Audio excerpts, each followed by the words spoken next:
দিনটার কথা আমার মনে পড়ছিল, আমরা তখনই গায়ে কাটা, মানে এই ফিলগুলো আমাদের যে কখন ন্যাশনাল অ্যান্থাম হয় আর আমরা বাড়িতে থাকলেও সেখানে স্ট্যান্ড আপ হই, আমরা তখন ন্যাশনাল অ্যান্থামটা গাই। মানে এটা আমার মনে হয় আর্মিতে যারা থাকে তাদের যে একটা আলাদা জিনিস হয় ভেতর থেকে, তারপরে স্পোর্টসম্যানদের ভেতরে এটা থাকে, আদারওয়াইজ আর কারোর ভেতরে কিন্তু এই ফিলটা থাকে না।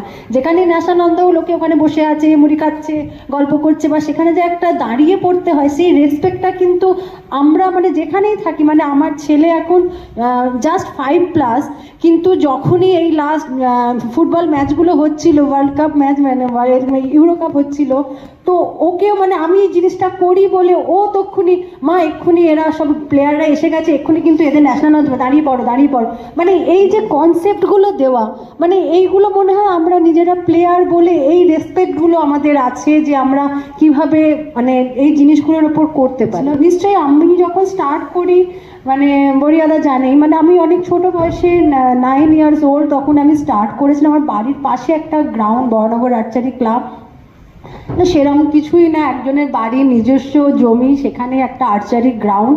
বাট ওই তখন নর্থ ক্যালকাটায় আমি থাকতাম, তো তখন কনসেপ্ট ছিল, বা আমার বাবা বা তার আগের জেনারেশনে সকলে বিকেলবেলা একটা খেলাধুলার মধ্যে বাচ্চারা থাকবে। তখন তো অর্ধেক লোকের বাড়ি টিভিও থাকতো না, মোবাইল ভিডিও গেম এটা তো একটা মানে আমাদের কাছে ড্রিম, তখন জানতামই না কি ব্যাপার আর কি। তো বিকেলে স্কুল থেকে এসে মানে 4টের সময় গ্রাউন্ড যেতে হবে, তুমি যা ইচ্ছে করো গ্রাউন্ডে, মানে এটা একটা কম্পালসারি একটা বাড়ির একটা রুটিন ছিল। সন্ধ্যেবেলা 6টায় বাড়ি ফেরো, তারপর তোমার পড়াশোনা যা হবার হবে। তো সেই করতে করতেই আমার ওই গ্রাউন্ডে রেগুলার ওয়াইজ যাওয়া ছিল, বাড়ির সামনেই ছিল, কখনো মা নিয়ে যেত, কখনো বাবা নিয়ে যেত।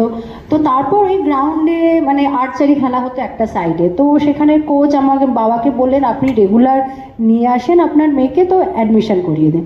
তখন আমার মা একটু মানে এত ছোট, জাস্ট 9 হয়েছে, পাশে দুটো বড় বড় পুকুর ছিল, বলে কখন গিয়ে পুকুরে পড়ে যাবে, না আমি দেবো না। তো বলে আপনারা তো রেগুলার বসেই থাকেন, না আপনারাই এখানে বসে দেখবেন কি হচ্ছে। তো সেই হিসেবে আমার 9 বছর বয়সে অ্যাডমিশন। বাড়ির সামনে ছিল, ভালো লাগতো না, শুধু কোচ বলেছিল যে ফার্স্টে যখন এসছো তুমি শুধু অবজারভেশন রাখো যে তোমার সিনিয়র প্লেয়াররা কিভাবে শুটিং করছে। মানে এখনকার দিনে যদি এই জিনিসটা বলা হয় কোনো প্লেয়ারকে, তার মা বাবাই তাকে গ্রাউন্ড থেকে নিয়ে চলে যাবে, না আপনি না বো দিচ্ছেন, না অ্যারো দিচ্ছেন, এটা কি, এসে সে দেখবে আসে চলে যাবে, আমাদের টাইম এত কষ্ট করে নিয়ে আসছি তাদের আপনারা কিছু। আমি 1 মাস ধরে আমি শুধু আমার কাজ ছিল এসে ওরা কি করছে ওদের শুটিংটা শুধু দেখা আর দাঁড়িয়ে থাকা। ওর মধ্যে আমিও পালিয়ে গেছিলাম কয়েকবার বাড়িতে, ওদের না বলে খোঁজ করতে করতে বাড়ি থেকে খবর নিচ্ছে মেয়ে চলে গেছে। তো সেই হিসেবে স্টার্ট করা, তারপর আমি বো পাই, অ্যারো পাই, সেটা কি করে করতে হয় প্র্যাকটিস। তো আফটার 6 or 7 মান্থ পরে আমার স্টেট মিট হয়, সেখানে আমি মেডেল পাই। তো সের পর থেকে একখানা মানে যে আমি কিছু করতে পারি, এই মেডেলটা নিয়ে যখন সবাইকে দেখালাম স্কুলে, তো সকলের কাছ থেকে একটা আলাদা মানে ও তুমি মেডেল পেয়েছো বাবা খুব ভালো, মানে এই যে একটা জিনিস আসতে শুরু করলো, সেখান থেকে আমার ইন্টারেস্টটা গেন করতে শুরু করলো, তখন এই রেগুলার গ্রাউন্ডে যাওয়া। তো সেই জার্নি থেকে 9 বছর বয়সের জার্নি স্টার্ট করা থেকে শুরু করে 16 বছর বয়সে ফার্স্ট আমাদের জুনিয়র ওয়ার্ল্ড কাপ টিম, মেয়েদের টিম কোয়ালিফাই করলো, খেলতে যাবো, এর আগে কোনোদিন মেয়েদের টিম যায়নি।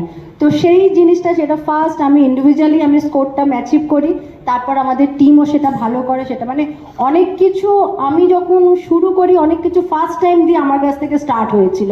ফার্স্ট অলিম্পিকে উইমেন টিম কোয়ালিফাই করলো 2004 এথেন্স অলিম্পিকে। তার আগে লিম্বা ভাইয়া 3বার ততক্ষণে অলিম্পিক খেলে নিয়েছে। আমরা যখন 96-এ যখন আমরা জুনিয়র ওয়ার্ল্ড চ্যাম্পিয়নশিপের প্রিপারেশন নিচ্ছি, তখন ওখানে তারা আটলান্টা অলিম্পিকের জন্য যাওয়ার জন্য সেম দিল্লিতে ক্যাম্প করছিলাম। আমরা যাচ্ছি, ওরা অলিম্পিকে যাচ্ছে, আমরা যখন সেন্ড অফ হচ্ছে তখন আমরা দাঁড়িয়ে সকলকে দেখছি। মানে সেই একটা স্বপ্ন দেখা যে অলিম্পিক একটা বিরাট বড় জিনিস, সেখানে যেতে হবে। তো নেক্সট তারপর ফার্স্ট টাইম আমাদের টিম কোয়ালিফাই করলো 2003-তে ওয়ার্ল্ড চ্যাম্পিয়নশিপ থেকে আমাদের মেনলি কোয়ালিফাই করে অলিম্পিকে, সেখানে আমি ইন্ডিভিজুয়ালি ফার্স্ট কোয়ালিফাই করি।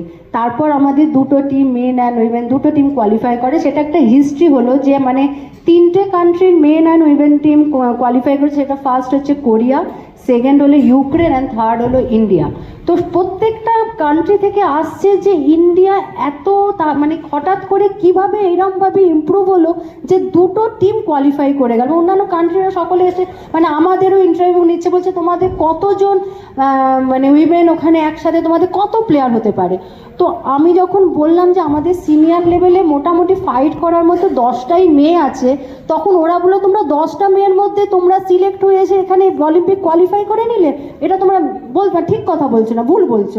আলাম না, আমাদের কান্ট্রিতে মানে তখন টোটাল যদি নাম্বার দেখা যেত 2000, 2001 তখন হয়তো ছেলে মেয়ে মিশিয়ে হয়তো 400টাও হতো কিনা সন্দেহ, সাব জুনিয়র, জুনিয়র, সিনিয়র, আমি পুরোটা দিয়ে ক্যালকুলেট করি। তো সেই জায়গা থেকে শুরু করে আজকে আমরা সব মানে প্লেয়ারকে একসাথে এক জায়গায় টুর্নামেন্ট করানো যায় না, প্রত্যেকটা স্টেটকে ভাগ করে দেওয়া হয়েছে, কেন huge number of player participate করছে। মানে সেই দিন থেকে আজকের দিন যদি আমরা দেখি, আমাদের গ্রাউন্ডে 5 days 6 days যে টুর্নামেন্ট চলছে, যে অতগুলো একসাথে আমার কমপ্লিট করা যাচ্ছে না, এত বড় গ্রাউন্ড আমাদের নেই বলে। তো সেইখানে আজকে দীপিকা কুমারী এই জায়গায় যেখানে এসছে, দীপিকার সাথে আমি টুর্নামেন্ট করি 2010 আমাদের দিল্লি কমনওয়েলথ গেমস, তখন ফার্স্ট দীপিকা ইন্ডিয়ান টিমে এসছে। এরকম কারোর সাথে কথা বলা, ইন্টারভিউ দেওয়া, সে সাই দিদি আমি পারবো না, সে কান্নাকাটি করা, দিদি তুমি আমার সাথে চলো, আমি কি বলবে ওরা কি করবে। তো সেখানে দীপিকার ফার্স্ট গোল্ড মেডেল। তো সেই জায়গা থেকে আজকে দীপিকার 4th অলিম্পিক খেলতে গেল। এবং যেটা বরিয়াদা আগের প্যানেলের সাথে ডিসকাস করছিল, মানে ও জাস্ট 15 days ওর কমপ্লিট হয়েছে, ও বাড়িতে এসছে হসপিটাল থেকে, দেন 15 days মাথায় ওর ছিল ফার্স্ট অলিম্পিক ট্রায়াল, যেখান থেকে মানে ফার্স্ট 16কে কোয়ালিফাই করা হবে ফর নেক্সট যে কোনো ট্রায়ালে তারাই পার্টিসিপেট করবে। সে দীপিকা বোনি এসে তুই কী করবি, বলে দিদি আমাকে তো 16-এর মধ্যে আসতেই হবে, না হলে আমি কিন্তু নেক্সট ইয়ারে অলিম্পিকের জন্য আমি চান্সই পাবো না, আমাকে কোয়ালিফাই করুন, যদি না করি আমি খেলতে পারবো না, তো আমাকে তাহলে এখান থেকে বেরিয়ে যেতে হবে। সে লাস্টের দিকে ও শুটিং করতে পারছে কেন, আমাদের বোটরা পাউন্ডেজ হয় অনেকটা, সেটাকে ধরে থাকা, হোল্ড করা, সেই ক্যাপাসিটি ওর মধ্যে ছিল না তখন, না কোনো ফিজিক্যাল ট্রেন। লাস্ট 6 months পুরো একেবারে বাচ্চাকে নিয়ে পুরোপুরি একেবারে মাদারহুড পুরো করেছে। সেই জায়গায় দাঁড়িয়ে সেখানে লাস্ট কোনো রকমে মানে ও বোধহয় 13 বা 14 গিয়ে ফিনিশ করে ও 16-এর মধ্যে আসে। তো সেটার জন্য আমরা বের করলাম যে এই জায়গায় এসে ও যখন করেছে, ও নিশ্চয়ই মানে টিমেতে আসবে। আর সেখানে দীপিকাও হচ্ছে একটা মানে এমন একটা এক্সপিরিয়েন্স ওর হয়ে গেছে, সেখানে একটা যদি টিমে এক্সপিরিয়েন্স প্লেয়ার, একটা সিনিয়র প্লেয়ার না থাকে, তারা কিন্তু জুনিয়রকে সেভাবে সেই জায়গাতে নিয়ে যেতে, তার সেই এক্সপিরিয়েন্সটা যখন শেয়ার করে না, অনেকটা হেল্প হয়। তো সেখানে তরুণ আর দীপিকা দুজনে, আমি বলবো দুজনের সাইডের টিমের একটা স্তম্ভ, যারা টিমটাকে ঠিক করে নিয়ে যেতে পারবে। অবশ্য প্রেশারও তাদের অনেকটা বেশি পুরো টিমটাকে নিয়ে যাওয়ার জন্য।